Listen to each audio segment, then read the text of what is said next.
안녕하세요. 참진한의원 이진혁 원장입니다. 오늘은 한방 여드름 치료 전문의로서 여러분들께 도움이 될 수 있는 얘기들을 좀 말씀드리도록 하겠습니다. 우선 제 본인이 어렸을 때부터 여드름으로 고생을 많이 했었고요.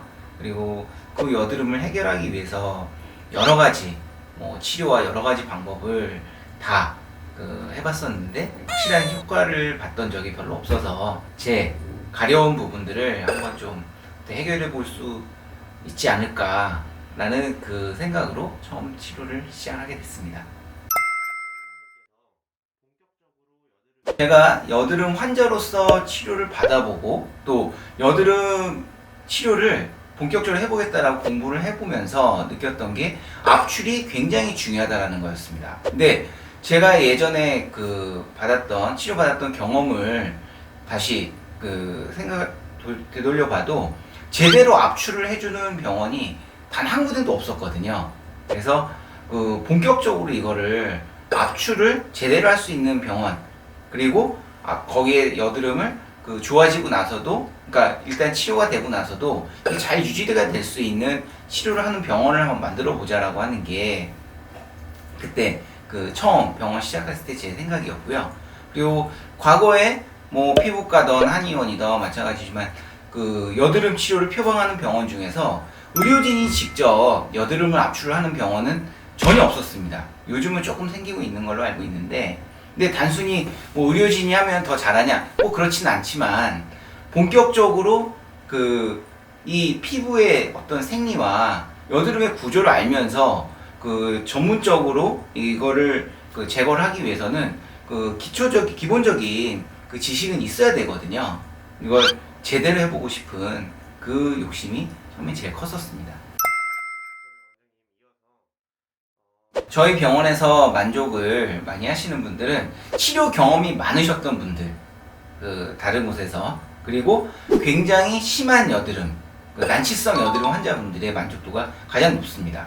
그리고 그분들이 처음 치료를 받으면 한 번만 받아보시더라도 다 같이 하시는 얘기가 여드름 짤 때 너무 안 아프다, 비교도 안 된다 라는 말씀들을 많이 하시는데, 아프게 짜는 게 맞는 게 아니라 지금 저희같이 통증이 거의 없는 상태에서 제거하는 그게 맞는 거거든요.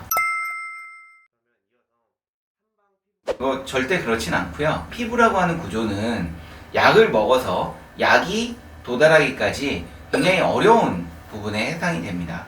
가장 이제 바깥쪽에 위치하고 있기 때문에. 그리고 이 여드름이라고 하는 질환은 이 피부 표피 쪽에 생기는 질환이기 때문에 단순히 약만 먹는 것보다는 환부에 직접적인 시술, 그리고 환자분이 또 집에 스스로 케어할 수 있는 부분들이 같이 어우러져야 이게 가장 효율적인 치료가 진행이 가능합니다. 그리고 한약 여드름 치료할 때 한약 처방을 받는다고 해서 그 한약을 먹으면 내 몸이 다 건강해져서 피부도 좋아질 수 있다, 이렇게 설명하는 원장님들도 계시고 또 그걸 기대하는 환자분들도 많이 계신데 불가능한 얘기입니다. 다른 쪽으로 얘기를 하게 되면은 만병통치약이라는 얘기인데, 아무리 한약이 좋다고 하더라도 한 가지 한약을 먹어서 생리통도 좋아지고 소화장애도 좋아지고 간도 좋아지고 여드름도 좋아지고 그런 약이 어디 있어요.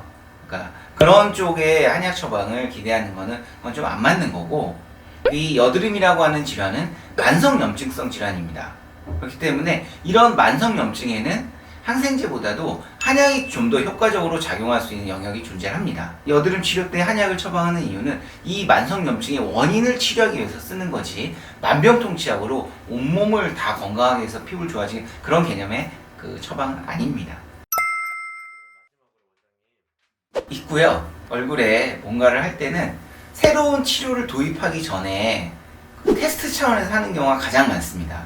그러니까 환자분들한테 했을 때 이게 반응이 어떻게 나올지를 먼저 제가 체감을 해야 되기 때문에, 예를 들어서 필링 치료도 그렇고 다른 미백 치료도 그렇고 재생 치료도 그렇고 환자분들한테 하는 치료보다는 강도를 좀 더 높여서 제 얼굴에다가 먼저 받아보면서 반응을 보고, 그리고 거기에 대한 혹시라도 생길 수 있는 부작용이라든가 이런 부분에 대해서는 미리 대처를 할 수 있도록 준비를 하기 위해서 제 얼굴에 시술을 받는 경우가 가장 많습니다. 오늘은 제가 처음 여드름 치료를 이제 시작하게 됐을 때 생각과 마음가짐에 대해서 말씀드렸는데요. 이런 부분들이 여러분들한테도 도움이 됐으면 좋겠고 다음번에도 더 좋은 내용으로 찾아뵙도록 하겠습니다. 감사합니다.